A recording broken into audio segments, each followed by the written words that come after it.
కరీంనగర్లో నిరుద్యోగ పోలీస్ ఉద్యోగ అభ్యర్థులు తమ డిమాండ్ల సాధన కోసం నిరసనకు దిగారు.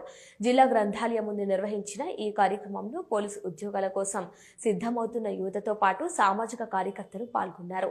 ఇటీవల భర్తీ చేయనున్న పోలీస్ నియామకాల సంఖ్యను 5,000 నుంచి 20,000 వరకు పెంచాలని, కానిస్టేబుల్ పోస్టులకు గరిష్ట వయో పరిమితి 36 సంవత్సరాలకు, ఎస్సీ పోస్టులకు 38 సంవత్సరాలకు పెంచాలని ప్రభుత్వాన్ని కోరారు.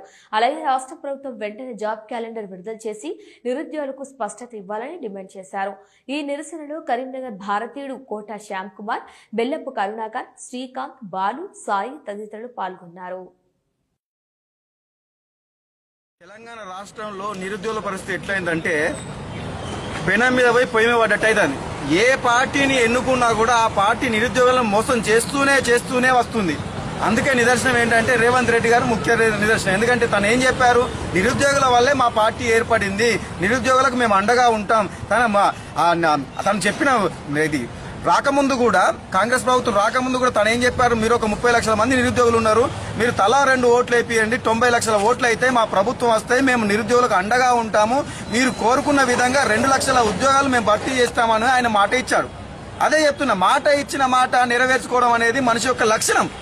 కానీ రేవంత్ రెడ్డి గారు ఏం చేస్తున్నారు, ఉన్న పోస్టులే భర్తీ చేయటం లేదు. ఉన్న పోస్టులనే దానికి సవరించుకుంటూ 5,000 పోస్టులు ఇస్తాం, మేము 7,000 పోస్టులు ఇస్తామని చెప్తూ ఉన్నాడు. మాకేమైనా బిచ్చం వేస్తున్నారా రేవంత్ రెడ్డి గారు అని నేను ప్రశ్నిస్తున్నాను.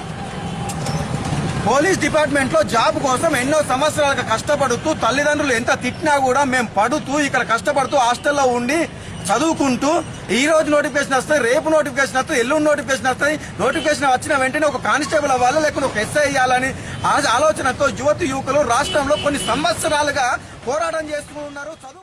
పోలీస్ శాఖలో మొన్ననే 19,000 ఖాళీలున్నాయి. స్వయంగా రాష్ట్ర డీజీపీ గారే ప్రకటించడం జరిగింది. ఇప్పుడు ఏమంటున్నారంటే మా దగ్గర బడ్జెట్ లేదని మేము 7,000 ఇస్తాం, ఇప్పుడు ఇయ్యం అని చెప్తున్నారు. ఇంకోటి ఏంటంటే ఏజీ అంతకుముందు 34 ఇయర్స్ 32 ఉన్నదాన్ని 34 గవర్నమెంట్ చేసింది.